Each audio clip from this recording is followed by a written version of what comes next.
I'm John Heilemann, and this is the Hell and High Water Podcast. My guest today, the one, the only, the man, the myth, the legend, Chris Matthews. I'm Chris Matthews. Let's play hardball. COVID-19 is a national challenge, and it must come together. We have to come together, all of us together, as a country to solve it. Just two states, Florida and Texas, account for 1/3 of all new COVID-19 cases in the entire country. Just two states. Look, we need leadership from everyone. If some governors aren't willing to do the right thing to beat this pandemic, then they should allow businesses and universities who want to do the right thing to be able to do it. I say to these governors, please help. But if you aren't going to help, at least get out of the way of the people who are trying to do the right thing. So there's Joe Biden talking about this week, talking about the state of COVID-19 and hitting a couple of governors a little directly. One of them got kind of pissed off about it, Ron DeSantis. We'll talk about that in a second. But we're here mostly because we want to spend some time with my old friend, Chris Matthews. Look at Chris Matthews. There he is on Nantucket, living the life. The man who's, what book is this of yours? But Chris has just written a book, came out a little earlier this summer called This Country, My Life in Politics and History. Came out in June. Maybe of all your, how many books have you written? A lot, right? This is 9. Number 9. Yeah. This book that is like Homer's Odyssey, right? It's like it's Proust. It's like the whole ball of yarn, right? Yeah, and it's not about the time on television. It's really, I got this idea from William L. Shire, the guy who wrote The Rise and Fall of the Third Reich. He was fired by CBS in the late 40s because he was too left for Bill Paley. He's a very liberal guy. And I realized that was a break for him because in his case, he went out and wrote The Rise and Fall, and probably the biggest bestseller next to the Bible that's ever been written, because he had the time to go into the archives and dig up all this stuff to back up what he lived through himself as a reporter in the 30s. And when you read all his books, hardly anything about television or radio. It's all before and after. And I found when I wrote my book, most of what I had to talk about, the fall of the Berlin Wall, the first election in South Africa, a real election, the Belfast treaties of the Good Friday Accord and all that, and even the Pope's funeral were far more interesting than anything I was able to do on the air. They were real reporting jobs with the real history, coming face to face with people that are changing history, whether in Budapest or wherever the hell I was. I do want to talk about some news stuff because one of the things that America misses, that the world misses, is the nightly cadences, the dulcet tones of Chris Matthews, helping us all understand what's going on in our world. And for a lot of people, the show was a habit. For a lot of people, it was like an addictive habit. There are a lot of people who are fully addicted to hardball, like didn't think their weekday was complete if they didn't get to see you, Chris, and your guests kind of talking about what was going on and helping them, as I said, understand it. I just played Joe Biden talking about COVID. And I've wanted to hear what you think about all this stuff for a while, but that's a good place to start. How do you think he's doing on the whole? I mean, COVID is the dominant issue of our, is that part of how main reason maybe that he got elected? And his political strength has, to a large extent, if you look at the numbers, has derived primarily from people's sense that he's been doing a good job. And now this Delta variant situation, is testing everyone. People who thought, hey, maybe this is over, now don't think it's over anymore. And I wonder what you think about A, how Biden's done on COVID, but B, more broadly, what you make of the first 7 months of the Biden administration. Well, there's more to a presidency than the person in the title role, like a movie. There's a lot more, the direction, the production, PR. I think overall his presidency is so far above what he was able to do in his career before. It has discipline, focus. It seems to have a regular flow of news coming out on secondary issues. In other words, to keep all the constituency groups satisfied. There seems to be this regular flow of stuff that's important, but not necessarily front page. So that's getting done. His gaps are minimal. They're not important. I mean, he's always going to make them. Everybody does, especially a guy who's pretty spontaneous, but very disciplined. I give credit, because I don't know any better, to Ron Klain, his chief of staff, who I believe is replicating the good work done by James A. Baker with Reagan. He kept Reagan away from the Reader's Digest. He got him away from too much spontaneity and distraction, and focused on the two issues Reagan ran on, which was cutting taxes, size of government, and building up defense. He and Fauci are basically the nation's doctors on the pandemic, trying to get the economy more social, more left, if you will, all the way to this gigantic reconciliation package, which they still hope to get through this summer. So he's moving the party a bit to the left, much more ambitious, I think, than Obama was. So he's keeping it focused on relief from the pandemic and reform in terms of the economy and our society. So he's very clear what he's up to. He's not getting focused. He's not distracted by the border. He's not distracted by North Korea or the Middle East or even Putin. I think he's trying to keep the focus domestically on our urgent need to fight the pandemic and his political and, personal need to have an aggressive presidency. It is the case that, Biden staked a lot on being able to beat the pandemic, right? And I just wonder how whether you think it's dangerous to have so much of your political fortune riding on a thing that is not really within your control. Now, nothing's really within your control, and presidencies have less control than people ascribe to them. But the reality is, this is a mysterious thing. And you hear Fauci talking about not just that the Delta variant's bad, but there may be a worse one coming. And, there's reports now about the Lambda variant down in Peru that's just trampling over vaccinated people. We've never seen anything like this before, and it's unpredictable, and no one can really predict with confidence what's going to happen going forward. That seems like a pretty big bet to make on a thing where a lot of the key forces are not within your control. Well, it worked for the first 6 months. The problem he has is the one that Churchill warned us about years ago, which is never be a politician who predicts success only to face failure. Because once you say you're going to do something, you better damn well do it. Yeah. And the problem with Biden is he's sort of got to identify with the euphoria of the last month that we've gotten past this. Yeah. And I think there's a lot of cowboy, as you and I know very well, this country is very much a cowboy country. Yeah, there's some people in New York who live in apartments and rely on the park across the street. Yeah. And yes, they don't have cars in some cases, and they rely on the super to get the temperature up or down. They bang on the pipes. They are a dependent culture. But most Americans do not live in the big cities like that. They're very cowboy.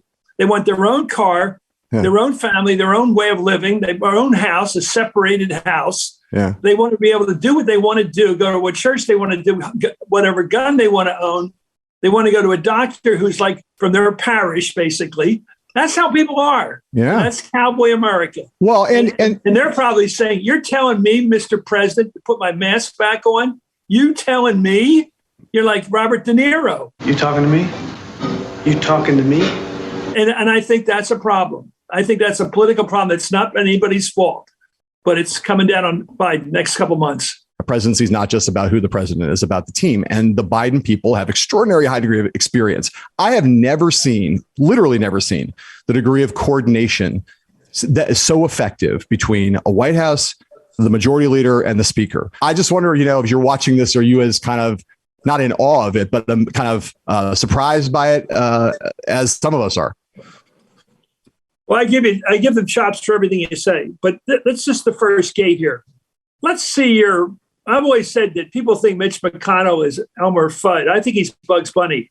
He gets away with everything. He always gets away with it. The Democrats run a nice woman candidate against him every 6 years. He smashes through and wins again. He chuckles with that weird mirth of his, just like Bugs Bunny. Here's the problem. This is not a house of cards, but it is a very tricky structure to get these two bills through. The bipartisan bill and the reconciliation bill, which is $3.1 trillion over 10 years. Nancy Pelosi has made a couple statements. Whether she holds to them or not, she's made them. One is, I'm not going to take up the bipartisan bill at all in the House of Representatives until the Senate passes the reconciliation bill. Well, if they don't pass the reconciliation bill because they don't have Manchin and Sinema, the two Democrats they need, then nothing will get done. So I like Nixon because he was the underdog.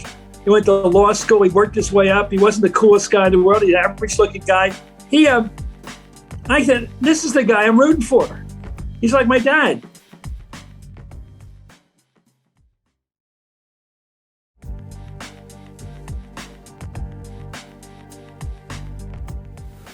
Governor Clinton, one of the dirty little secrets of American journalism is as hard as journalists try to get it right, the people who were in this story know more about it. How the journalists who have covered your campaign the last 6 months not quite got Bill Clinton right? We only have an hour. I think people often reading these stories would have the impression that I sort of dropped into American politics from outer space in a suit, running for president, which is something I had somehow calculated for 20 years, if you read these stories. I grew up when, Eisenhower was my president, and then I got excited about Kennedy, and politics was something noble and good, and it wasn't something sort of slimy that interest groups did and lobbyists manipulated and that dragged people down and that was seamy and had a dark underbelly. It was something that you could give yourself to because it was a good thing to do. I love that quote because, Bill Clinton has so much, there's so much dark side to him, but also so much light. And, you think back to 92, you did that interview on May 29th in San Francisco. As I said, you wrote about it in the book. You said, that to his credit, he answered every question you threw at him. And that, is the Bill Clinton that was why he was a phenomenon. That Bill Clinton, the idealistic Bill Clinton, the altruistic Bill Clinton, the Clinton who talked about public service in that way, that, it's just so much has happened now, Chris, that it's hard to remember why Bill Clinton was the phenomenon that he was when he ran in 92. In a lot of ways, as a broadcaster, he was the kind of beginning of your broadcast career. But the coverage of him was really like that was a central defining presidency for you that sent you off. I think Bill Clinton had youth and he had spontaneity and connection with young people in the way that George Sr. did not. George Herbert Walker Bush was out of it. He was checking his watch. He didn't seem to know what goes on at a supermarket every day. Clinton was the first boomer president. And I think he had that boomer confidence and romance. I mean, he had been through the draft. He knew what the politics was about. I mean, you could get drafted and sent to war and be killed. These are decisions made by the President of the United States. He knew the power, and also he'd seen the moon rocket go up there, and he'd listened like the rest of us to people on the moon. He had seen the Peace Corps come into being. He saw the Cuban Missile Crisis and how a young president could get us through it and save the planet. I mean, these were realities of dramatic proportion. And he knew what the presidency could be. One of the things I learned about you, so, in that sound, he says, that I grew up when Eisenhower was my president. Well, so did Chris Matthews. And then it says, I got excited about Kennedy. And, you obviously have written about Kennedy. You've been a student of the Kennedys, not just Jack, but Bobby too. And then I read this book, this fantastic book, This Country by Chris Matthews. And I found out that back at the time, I had no idea this was true. Back at the time that Chris Matthews was a Nixon supporter and like Hillary Clinton was a Goldwater Republican in real time. Well, I grew up in a Republican family, what we call a cloth coat Republican family, not a mink coat family, to use Nixon's term. My dad believed in self-reliance, looking out for yourself, providing for your family, paying your bills, paying your taxes, joining the Knights of Columbus, bowling on Friday night, golf on Saturday. I mean, he was a very regular guy, and he took everything responsible, everything that had to do with his life, but it was all invested in us. And so that looked pretty good to me as a value system. And I guess I liked Nixon because he was the underdog, and Kennedy was the good-looking movie star, all the money, all the charm, all the self-confidence. If he went into a dance floor at some wealthy person's house, he'd know just how to dance. He'd be absolutely self-confident with the women. All those advantages in life that I just looked at it as, I don't understand anybody that successful in life. Nixon was the guy who's the first one in the family to wear a suit. He went to law school. He worked his way up. He wasn't the coolest guy in the world. He's an average-looking guy. I said, this is the guy I'm rooting for. He's like my dad.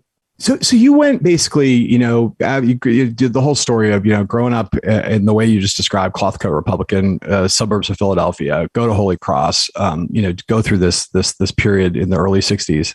And I know this much I knew that the Peace Corps, which you went off to do after college in Africa, was a transformative experience for you. And I guess I wonder whether it was that. I mean, if you had to explain how you went from being a Goldwater Republican as a very young man, in the evolution of your politics, was the Peace Corps the first thing that started that transformation towards becoming, a Democrat, or was there some other factor? I think, but John, you're almost as old as me. Look, the Dallas. People talk about 9/11 having changed their life. I don't think so. I mean, obviously, it was a tragedy for those involved, but the loss of a president in the very center of our lives, the guy you and I would be talking about if we were doing this back in '63, we'd be talking about Jack Kennedy all the time. Yeah. He was a magnetic figure. Yeah. And the guy who was at the center of our absolute conversation, I always said that was the guy I most wanted to meet in politics. I found him intriguing, interesting, whatever. And to have him just blown away at 1 o'clock in the afternoon on a Friday afternoon, you go to lunch at Holy Cross, you come back from lunch and he's dead. He's gone. I spent the whole afternoon watching Cronkite and watching the replays of everything all that night. I'm telling you, that changed my life. It just did. Especially when you're on the other side politically. You had some guilt involved with this. Wait a minute. To what extent was I responsible? It began when a huge chunk of the Republican Party said the election was stolen. It began with a president who encouraged a mob attack on the Capitol.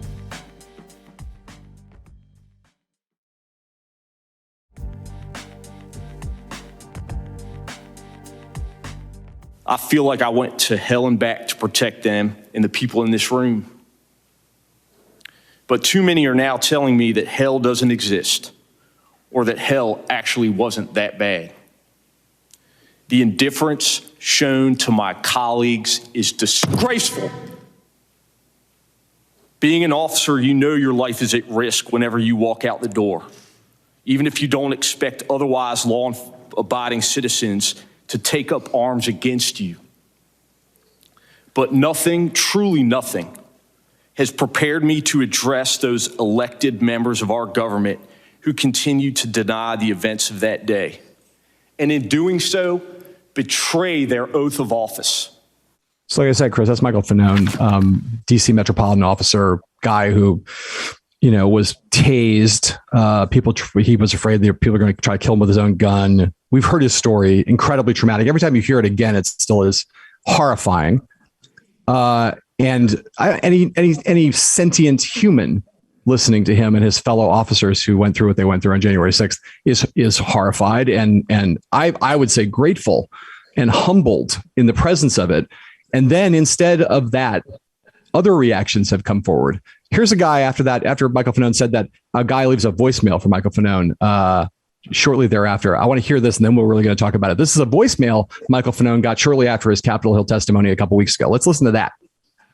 First saved message. Yeah, this is from Michael Fanone, Metropolitan Police Officer. You're on trial right now, lying, and you want an Emmy, an Oscar? What are you trying to go for here? You're so full of shit, you little faggot fucker.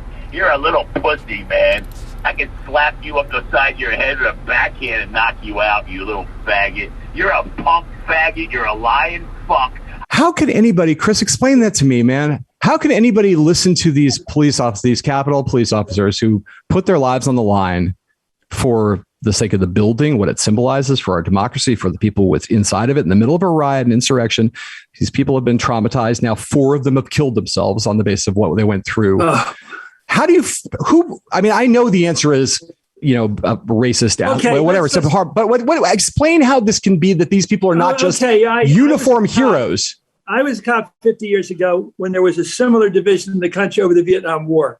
It was the long hairs versus the hard hats. And the cops, a lot of them were with the pro-war crowd mentally or culturally. They're West Virginia guys. They were double dippers. They had been in the MP. They had been military police. They had they're going back for a second income of $8,000 a year for their families.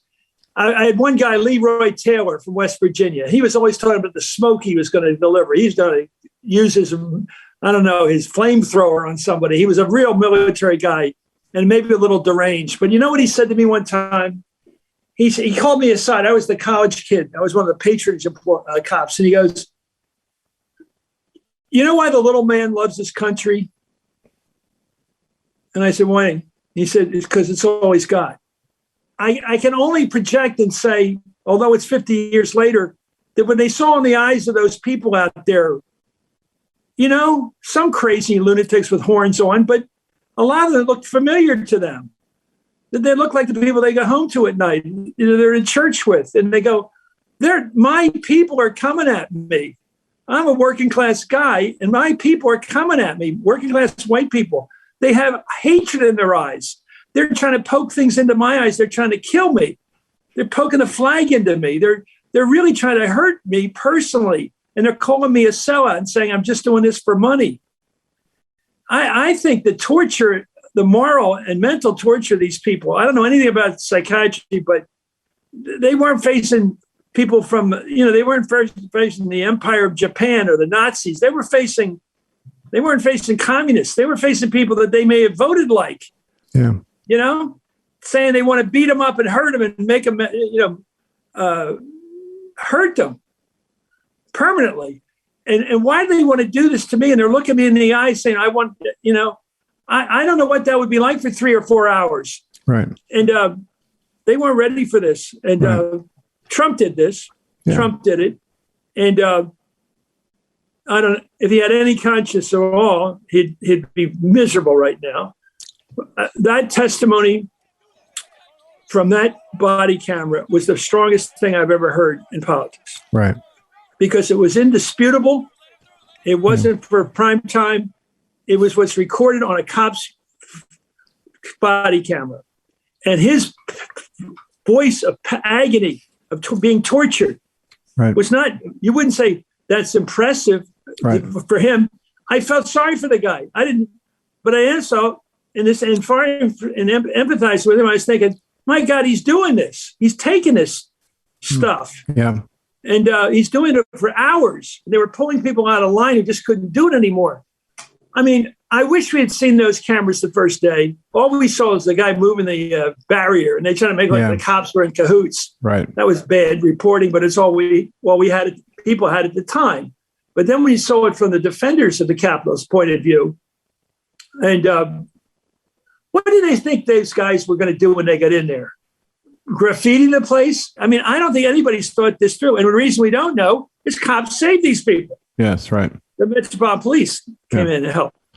Well, and you know, I think there in the Hill. I worked in that Hill for 15 years. I was a cop. I used to check those doors at night. I'd walk around and protect the crypt. I remember one night sitting in the rotunda, just trying to imagine Jack Kennedy's coffin being there, all alone. I've been around that building all the time. I always took people to the British stairs to show them where the bullet holes were from 1812, where the British fought their way in. It is a cathedral of democracy. It's where people have been becoming elected officials since the 1790s. And because the people elected them. They're not them. They're the elected people's representatives. It's our cathedral of democracy. And these people came in there to do what? And they only wanted to know what they're doing that day was Donald Trump. So until now, if I asked you this question until post January 6th, I know what the answer would have been to this question. You know, would have been ludicrous. Is America going to stay a democratic republic, or is it going to become an autocracy? Is that what's at stake now, or is that hyperbolic? Well, think of it this way. My answer is that the slogan or the motto over the National Archives is "The past is prologue." So I don't think we're in immediate danger of losing our form of government. But what's this we're going through now? What is this a prologue to? If you look to the future and you say, well, it began with this Michael Flynn, the former general, saying we should have a military coup like in Myanmar. It began when a huge chunk of the Republican Party said the election was stolen. It began with a president who encouraged a mob attack on the Capitol. Well, that would look like the prologue. to some very bad stuff. And I think that's where we're at right now. We're in the prologue part, and I worry. Chris Matthews, this book, This Country, My Life in Politics and History. And like I said, man, it's great to see you again. Take care, man. Thank you, Mike. Thank you. I'll talk to you soon. Okay, Take bye. care.